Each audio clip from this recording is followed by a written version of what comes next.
بسم الله الرحمن الرحيم. الحمد لله رب العالمين، والصلاة والسلام على سيد الأنبياء والمرسلين وعلى آله وصحبه أجمعين. عزیز طلبہ، اس سے پہلے کے سبق میں آپ نے یہاں تک پڑھا تھا کہ مصنف نے متن نخبۃ الفکر کی تالیف کیوں فرمائی، اس کی وجہ کا بیان حضرت مصنف نے فرمایا تھا. اب شرح نزہۃ النظر کی وجہ تالیف کا ذکر کرتے ہوئے فرماتے ہیں: فرغب الی ثانئا ان اضع علیہا شرحا یحل رموزها ویفتح کنوزها ویوضح ما خفی علی المبتدی من ذلک. راغبہ کا فاعل ضمیر ہے اور اس کا مرجع بعض الاخوان. فرغب الی ثانیا، تو دوبارہ میری جانب اس بات کی خواہش کی کہ میں نخبہ پر ایک شرح وضع کروں، ایک شرح رکھوں جو اس کے رموز و اسرار کو آشکار کر دے اور اس کے بند خزانوں کو کھول دے، اور مبتدی پر اس سے جو مخفی ہے اسے واضح کر دے. تو ایک ایسی شرح نخبہ پر لکھنے کی مجھ سے خواہش کی اور اس کا سوال کیا. فَأَجَبْتُهُ إِلَى سُوَالِهِ رَجَاءَ الْإِنْدِرَاجِ فِي تِلْكَ الْمَسَالِكِ، تو میں نے ان کی درخواست کو قبول کیا ان راہوں میں داخل ہونے کی امید اور طمع پر. ان راہوں سے مراد یہ ہے کہ میں بھی اس علم میں تالیف کرنے والوں میں شامل ہو جاؤں، اور جیسے اس علم میں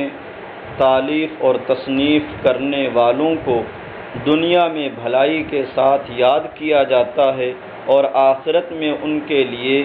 جزائے خیر ہے، تو میں بھی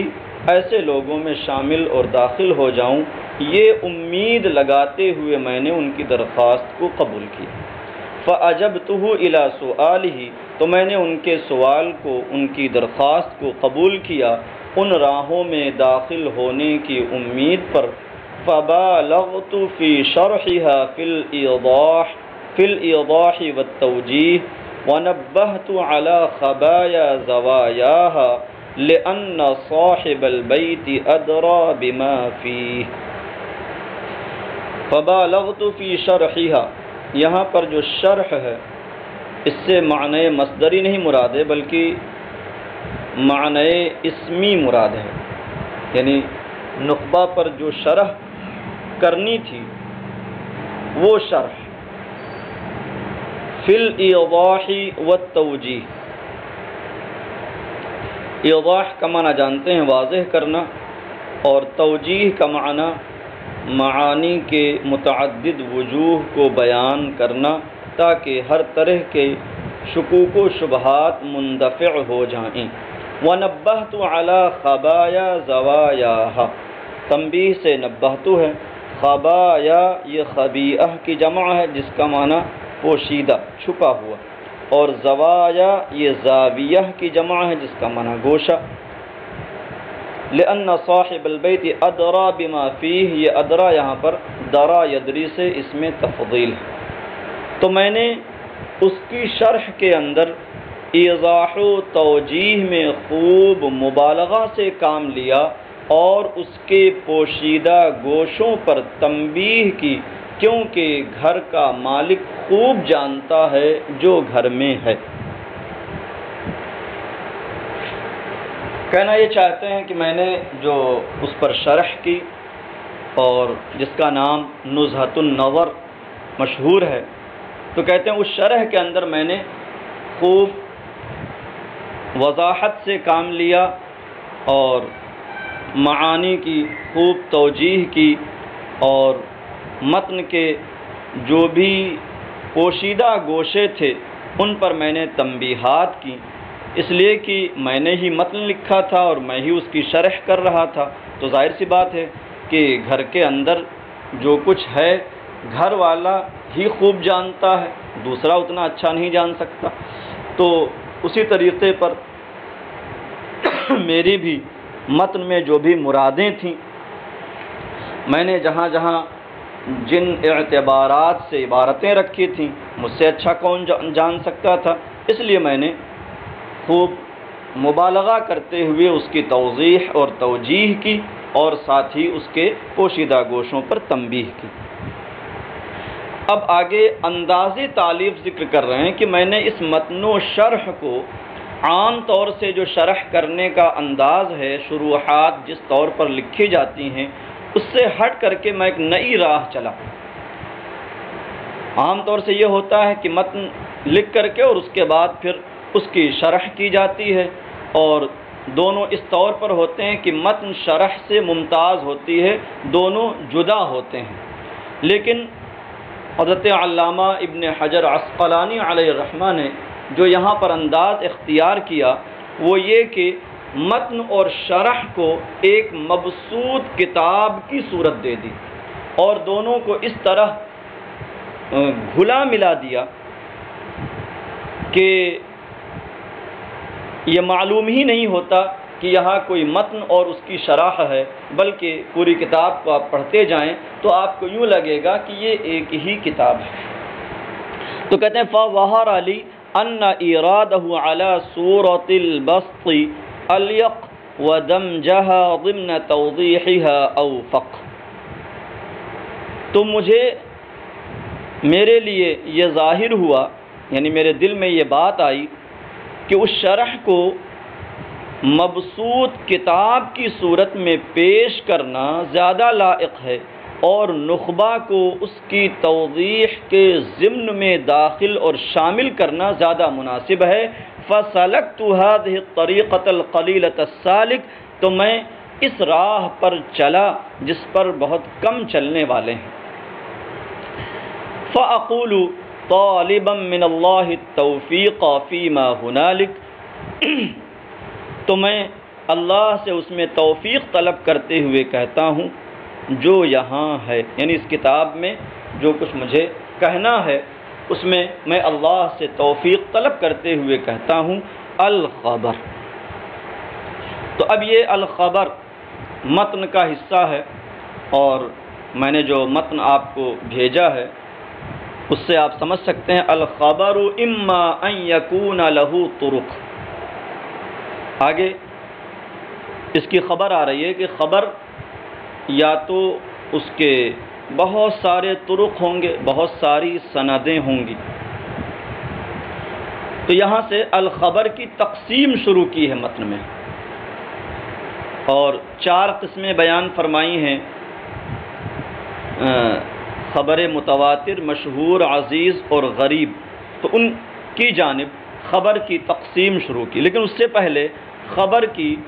شرح کے اندر وضاحت کر رہے ہیں کہ خبر ہے کیا چیز۔ تو کہتے ہیں الخبر عند علماء هذا الفن مرادف للحدیث، خبر اس فن کے علماء کے نزدیک حدیث کے مرادف ہے۔ ہاں، تو کہتے ہیں خبر کا معنی یہاں پر ہم نحو یا علم بلاغت کے علماء کے اعتبار سے نہیں، بلکہ فن اصول حدیث یا کہہ لیجئے فن حدیث کے علماء کے نزدیک جو خبر کا معنی ہے وہ ہم بیان کر رہے ہیں۔ تو یہاں خبر کی تعریف آپ نے نہ کر کے یہ بتا دیا کہ یہ حدیث کا مرادف ہے علماء اصول حدیث کے نزدیک، محدثین کے نزدیک، اور چونکہ حدیث کا معنی مشہور ہے، لوگ جانتے ہیں حدیث کسے کہتے ہیں، تو اس طرح خبر کی تعریف،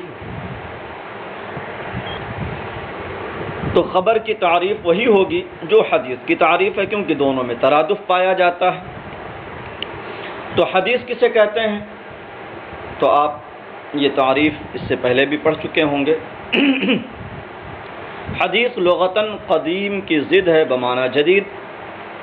اور اصطلاح میں حدیث کی تعریف کی گئی ہے ما اضیف الی النبی صلی اللہ علیہ وسلم قولا او فعلا او تقریرا او صفتا، جو نبی کریم صلی اللہ تعالی علیہ وسلم کی جانب قول یا فعل یا تقریر یا صفت کے طور پر منسوب ہو اسے حدیث کہا جاتا ہے۔ تو قول اور فعل تو واضح ہے کہ قول نبی کریم صلی اللہ تعالی علیہ وسلم کے فرمان کو کہتے ہیں جو آپ نے کہا، اور فعل جو آپ نے کیا، آپ کے کام کو فعل کہتے ہیں۔ تقریر سے مراد ہے کہ آپ کی موجودگی میں آپ کے سامنے صحابہ میں سے کسی نے کچھ کیا یا کچھ کہا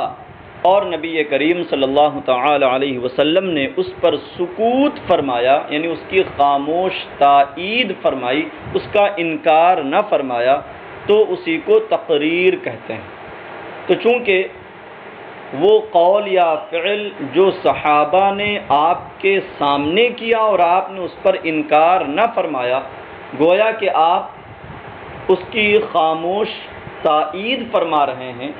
تو یہ بھی نبی کریم صلی اللہ تعالی علیہ وسلم کی جانب بطور تقریر منسوب ہوا۔ اور صفت سے مراد ہے کہ نبی کریم صلی اللہ تعالی علیہ وسلم کے جو اوصاف اور شمائل ہیں، خواہ وہ اوصاف خلقیہ ہوں یا اوصاف خلقیہ ہوں، دونوں کو یہ شامل ہے، تو ایسی چیز کو صفت کہتے ہیں۔ تو اب یہاں تعریف ہوئی ما اضیف الی النبی صلی اللہ علیہ وسلم قولا او فعلا او تقریرا او صفتا، جو نبی کریم صلی اللہ تعالی علیہ وسلم کی جانب قول کے طور پر یا فعل کے طور پر یا تقریر کے طور پر یا صفت کے طور پر منسوب ہو اسے حدیث کہا جاتا ہے۔ یاد رہے کہ یہاں ما اضیفہ جو کہا گیا کہ جو نبی کریم صلی اللہ تعالی علیہ وسلم کی جانب منسوب ہو، قول النبی صلی اللہ علیہ وسلم او فعلہ نہیں کہا گیا، بلکہ جن حضرات نے حدیث کی تعریف قول النبی صلی اللہ علیہ وسلم او فعلہ وغیرہ کے ذریعے کی ہے، وہاں بھی یہی مراد ہے کہ جو نبی کریم صلی اللہ تعالی علیہ وسلم کی جانب قول ہونے کے طور پر یا فعل ہونے یا تقریر یا صفت ہونے کے طور پر منسوب ہے۔ تو یہ ما اضیفہ اس لیے بڑھایا جاتا ہے تاکہ یہ، چونکہ حدیث کی جب تقسیم شروع ہوتی ہے تو اس کتاب میں آپ پڑھیں گے کہ حدیث کا اطلاق جہاں حدیث صحیح اور حسن پر ہوتا ہے وہاں ضعیف پر بھی ہوتا ہے، شاذ پر بھی ہوتا ہے، منکر پر بھی ہوتا ہے، حتیٰ کہ موضوع کو بھی حدیث کہتے ہیں، موضوع پر بھی حدیث کا اطلاق ہوتا ہے، جبکہ وہ گڑھی ہوئی بات ہے، حقیقت میں نبی کریم صلی اللہ تعالی علیہ وسلم کی بات یا آپ کا فعل وہ نہیں ہوتا، وہ تو ایک وضع کی ہوئی اور مفترا چیز ہوا کرتی ہے، لیکن اس کے باوجود حدیث کہا جاتا ہے۔ تو جب ما اضیفہ سے تعریف کی جائے گی تو حدیث کی یہ تعریف سب کو شامل ہو جائے گی کہ وہ بھی نبی کریم صلی اللہ تعالی علیہ وسلم کی جانب منسوب ہے، اگرچہ اس کی نسبت درست نہیں ہے، وہ نسبت ثابت نہیں ہے، لیکن نسبت اس کی جاتی ہے۔ تو یہ حدیث کی تعریف کی گئی ما اضیف الی النبی صلی اللہ علیہ وسلم قولا او فعلا او تقریرا او صفتا، اور یہاں بلکہ اس کا بھی اضافہ کیا گیا ہے او الی الصحابی او الی التابعی، کہ جو صحابی یا تابعی کی جانب قول یا فعل یا تقریر کے طور پر منسوب ہو وہ بھی حدیث ہے۔ تو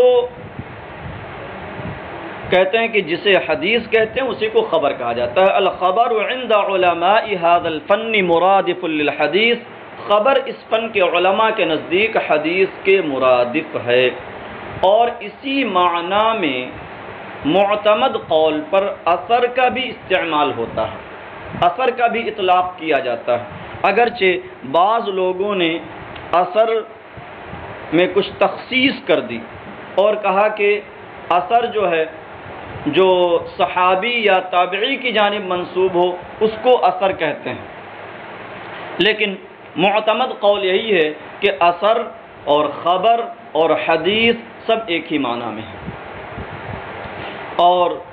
اسی معنی میں سنت بھی ہے۔ السنت النبویہ، اگر النبویہ کی صراحت کر دی جائے گی تب تو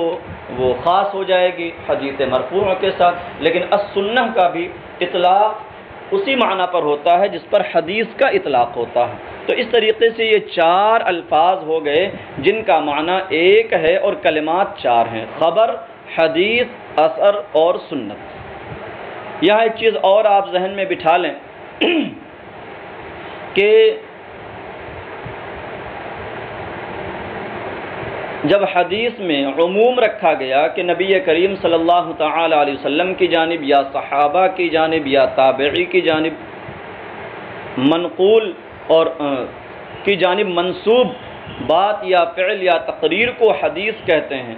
تو آپ کو یہ یاد رکھنا ہے کہ جس کی سند نبی کریم صلی اللہ تعالی علیہ وسلم تک پہنچے، یعنی جو نبی کریم صلی اللہ علیہ وسلم کی جانب منسوب ہو اس کو حدیث مرفوع کہتے ہیں، اور جو صحابی کی جانب منسوب ہو اسے حدیث موقوف کہا جاتا ہے، اور جو صحابی کی طرف منسوب ہو، جو تابعی کی طرف منسوب ہو، اسے مقطوع کہا جاتا ہے۔ اگرچہ یہ مرفوع اور موقوف اور مقطوع کی تقسیم اس کتاب کے اندر آگے آئے گی، لیکن ضمناً یہ اتنی بات آپ یاد رکھیں یہاں پر۔ وقیل الحدیث ما جاء عن النبی صلی اللہ علیہ وسلم والخبر ما جاء عن غیرہ۔ تو ایک اطلاق وہ بیان کر دے انہوں نے کہ خبر اور حدیث دونوں مرادف ہیں۔ وقیلہ سے ایک دوسرا قول بیان کر رہے ہیں، دوسرا اطلاق نہیں، دوسرا قول۔ وقیلہ، اور بعض لوگوں نے فرمایا کہ حدیث وہ ہے جو نبی کریم صلی اللہ تعالی علیہ وسلم سے منقول ہو کر کے آئے، والخبر ما جاء عن غیرہ، اور خبر وہ ہے جو نبی کریم صلی اللہ تعالی علیہ وسلم کے غیر سے، آپ کے علاوہ سے منقول ہو کر کے آئے۔ تو اس اعتبار سے دونوں میں تباین کی نسبت ہو جائے گی کہ حدیث الگ ہے اور خبر الگ، کہ جو نبی کریم صلی اللہ تعالی علیہ وسلم سے منقول ہو کر کے آئے وہ حدیث ہے، اور جو غیر نبی صلی اللہ علیہ وسلم سے منقول ہو کر کے آئے وہ خبر ہے۔ وَمِن ثَمَّ قِيلَ لِمَنْ يَشْتَغِلُ بِالتَّوَارِيخِ وَمَا شَاكَلَهَا الْأَخْبَارِيُّ وَلِمَنْ يَشْتَغِلُ بِالسُّنَّةِ النَّبَوِيَّةِ الْمُحَدِّثُ، اور اسی وجہ سے اسے اخباری کہا جاتا ہے جو تواریخ وغیرہ میں اشتغال رکھتا ہو، اور اسے محدث کہا جاتا ہے جو سنت نبوی اور حدیث نبوی میں اشتغال رکھتا ہو۔ تو خبر کی جمع اخبار، اور اخبار کی یعنی نسبت کرتے ہوئے اخباری لایا گیا۔ تو کہتے ہیں کہ یہ اطلاق اور یہ بولی ہمیں بتاتی ہے کہ دونوں میں فرق ہے، کہ جو تواریخ یہ تاریخ کی جمع ہے، اور علم التاریخ اس علم کو کہتے ہیں جس کے ذریعے حوادث زمانہ کے اوقات وغیرہ کا علم حاصل ہوتا ہے۔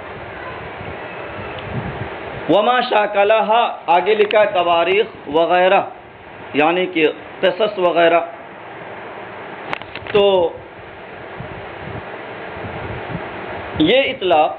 کہ جو تواریخ وغیرہ میں اشتغال رکھتا ہے اس کو اخباری کہتے ہیں، اور جو حدیث نبوی میں اشتغال رکھتا ہے اسے محدث کہتے ہیں۔ اس سے پتہ چلا کہ دونوں میں فرق پایا جاتا ہے۔ تو گویا کہ یہ ومن ثم استشہاد ہے جو تباین کی نسبت اوپر بیان کی اس کے لیے، اور اسی وجہ سے اسے اخباری کہا جاتا ہے جو تواریخ وغیرہ میں اشتغال رکھتا ہے، اور اسے محدث کہا جاتا ہے جو سنت نبویہ میں اشتغال رکھتا ہے۔ وقیل بینہما عموم وخصوص مطلقا، اور تیسرا قول یہ ہے کہ دونوں کے درمیان عموم خصوص مطلق کی نسبت پائی جاتی ہے۔ اور کیسے عموم خصوص مطلق ہے؟ فَكُلُّ حَدِيثٍ خَبَرٌ مِّن غَيْرِ عَكْسٍ، بس ہر حدیث خبر ہے لیکن اس کا برعکس نہیں۔ تو اس کا مطلب یہ ہوا کہ حدیث و خبر میں حدیث اخص ہے اور خبر اعم ہے۔